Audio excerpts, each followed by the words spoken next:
Assalamu alaikum, welcome to Times of Ummah. Today's first news update is coming from Afghanistan, where a new report saying the Afghan Taliban has took control of 30 additional districts in just the past 6 weeks since the first May deadline for the NATO forces to withdraw from Afghanistan. There were reports also saying that the Afghan government is unable to regain control of these districts, and the Tulu News has also confirmed that the Taliban has took these districts from the Afghan security forces. There according to the reports, Taliban has actually overrun 35 district centers since May 1st. However, the Afghan military claims to have regained control of 3 of them over the past several days, while the Taliban took control of the Washir district center in Helmand. Before May 1st, the Taliban controlled 73 districts according to the report. The number has risen to 104 today. The districts are not confined to one of the 2 geographical regions, but are spread out through all regions in 17 of the 34 provinces in the country. Dear viewers, we were also updated you that the Taliban advances still continued, and especially after the Biden announcement of the troops withdrawal before 11 of September. The Taliban appear to be using local tribal leaders and other influential figures to convince Afghan security personnel and government officials to either surrender or abandon these district centers. On June 12, the Tulu News Agency reported that the Ministry of Interior is arresting elders or others who are acting mediators to negotiate between government forces and the Taliban, causing security force members to abandon their posts. Their viewers, local Afghans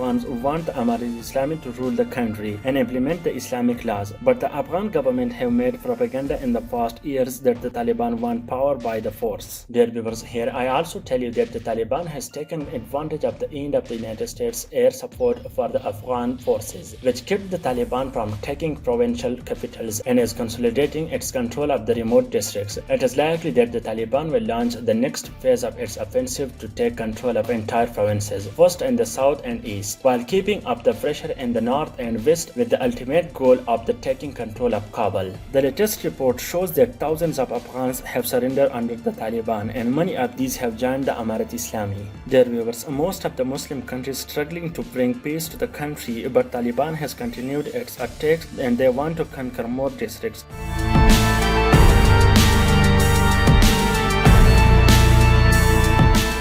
Today's second news update is coming from Israel, where the far-right Jewish group are preparing to participate in a so-called March of the Flags towards the Damascus gate of the occupied East Jerusalem's old city. And it draws a warning from Hamas saying it can erupt the escalation again. Dear viewers, the heavily armed paramilitary border police and other forces patrolled the streets of set up checkpoints and blocked up roads throughout East Jerusalem. Iron barriers were placed outside the entrance to Damascus gate, where Palestinians said they would gather to confront the Israelis. Dear viewers, the controversial march was approved by the new Jewish nationalist leader by right-wing nationalist and pro-settlers groups on Monday. The experts saying it can erupt tensions between Israel and Palestine. According to sources, the settlers and Israeli forces were touring in the old city and were stopped young men and checking their identification. The young men were stood in city and were watching, and the shopkeepers were closing their shops. And I must also give you the most important news that the protests against the Israel's march were expected after the midday prayer.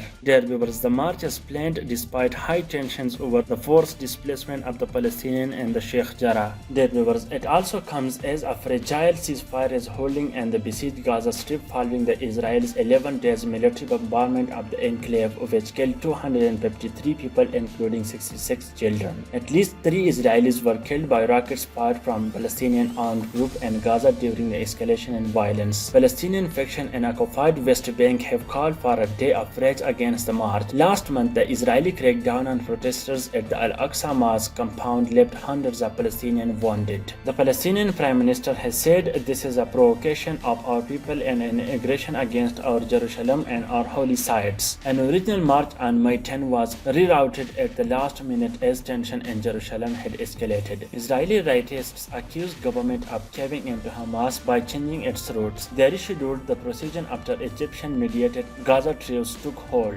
A far-right Israeli lawmaker has said the time has come for Israel to threaten Hamas and not for Hamas to threaten Israel. Dear viewers, the Iron Dome missile defense system batteries could be seen in Israel's south on Tuesday. The United Nations envoy for the Middle East has said tensions are rising again in Jerusalem at a very fragile and sensitive security and political time, when United Nations and Egypt are actively engaged in solidifying the ceasefire. He added, urged all relevant parties to act responsibly and avoid any provocation that could lead to another round of confrontation. Dear viewers, that's the outcome of the ultra-nationalist and religious extremist new Prime Minister of Israel, who always tried its best to expel Palestinians from their land.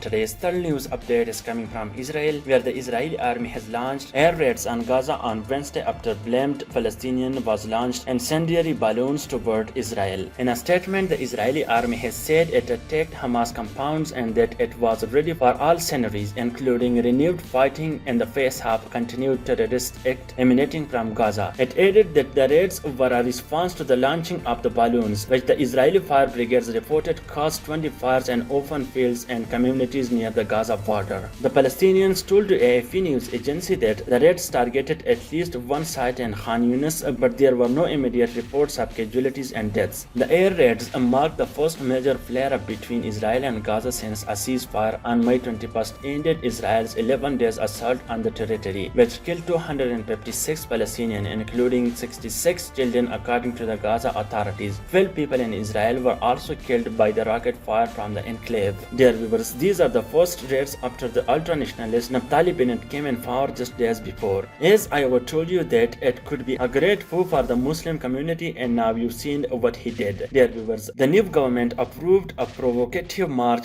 through occupied East Jerusalem by Israel far-right nationalists and pro-settlers groups, and hundreds of Palestinians in Gaza protested against the Tuesday so-called March of the Flags, which marks the anniversary of Israel's 1967 occupation of the city's eastern part. Dear viewers, the controversial rally comes at a time when tensions between Israeli settlers and Palestinian families are high, and anything could be expected, and experts saying it can erupt the war once again. In advance of the march, Israeli police forcibly removed dozens of Palestinians from outside the old city's Damascus Gate, and at least 17 Palestinians were arrested and 33 others were wounded as Israeli police fired stun grenades in the surrounding areas of Damascus Gate. Dear viewers, the nationalist extremist Jews who participating in march were heard chanting deaths to Arabs in Hebrew language. They also chanting may your villages well born. Their viewers, the Jews and Israeli chanting deaths to Arab, and Arabs are hosting big meetings with them in the world's tallest buildings. These Arabs who were separated itself from the caliphate by the name of the Arab nationalism. But now their brothers are at the blaze, but they are slipped. Dear viewers, we want to remove